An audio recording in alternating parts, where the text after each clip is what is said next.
And we are honored to welcome Renee Montgomery to the show. Renee, there was obviously a lot that went into making this very tough decision to forego the 2020 season. What things were weighing on your mind and your heart leading up to this decision?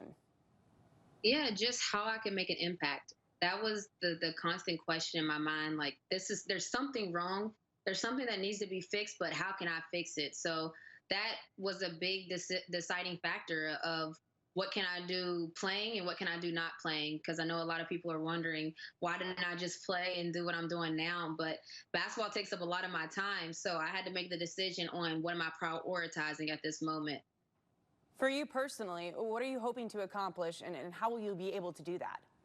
So for me, I'm excited about some initiatives that I have planned. One of the first ones is a voting registration campaign called Remember the 3rd of November.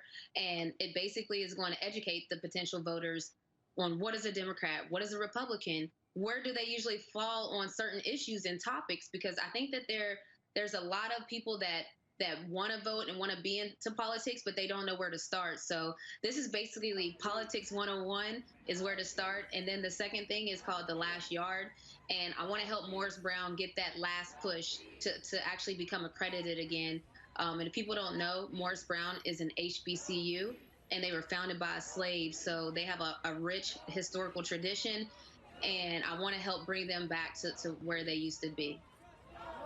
Now we're seeing more and more efforts from the WNBA and other pro sports leagues and being a part of this conversation and of this cause. They're launching a social justice council, putting together special warm-ups in uniforms with social justice messages or the names of black women and girls killed by law enforcement. Is this enough in your eyes, or is there more that the league should do with their platform? It's enough for now. They're doing what they can do with the situation presented. You see, as well as the players in the WNBA, they all are going to have Breonna Taylor's name on the back of their jerseys. But you also see the NBA, they have Black Lives Matter on the court. So they're doing the proper steps. I know on the NBA, I was on a panel with Adam Silver the other day, and he was talking about how the vendors that they use, everyone that they use, this is a financial organization, the NBA is. So who they employ matters. So I know that there's some behind the scenes stuff that's going on with that, and I'm excited about what the leagues are doing. Now, the Dream's co-owner, Kelly Loeffler, she's faced intense backlash for her disapproval on the league's Black Lives Matter initiative. She wanted to scrap those ideas completely and put an American flag on the uniforms instead, saying, quote, "The truth is we need less, not more politics in sports." Your reaction to her comments and the impact it's making on the team and on the rest of the league?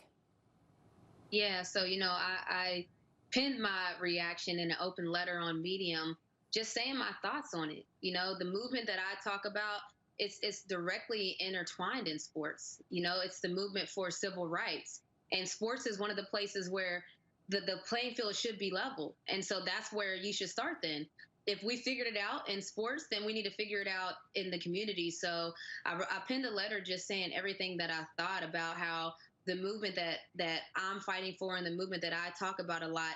This is before the hashtags. This is before it became political. This is before it was a political thing in a sense of now this is what people are basing their campaigns on. I'm talking about that movement that my parents were a part of. So that's all I had to wanted to tell her, because there's a lot of people that think the same way that the senator thinks. And so that open letter was not just to her, but to anyone that feels that same way, that we should keep politics and sports separate. Now, Loeffler has maintained that she won't back away from her ownership stake. So when the time comes for you to return to the game, will you play with the Dream if she's still a part of the organization? When I return to play basketball, that's something that I sat out for this reason, to not have to think about that right now. I'm prioritizing what's important.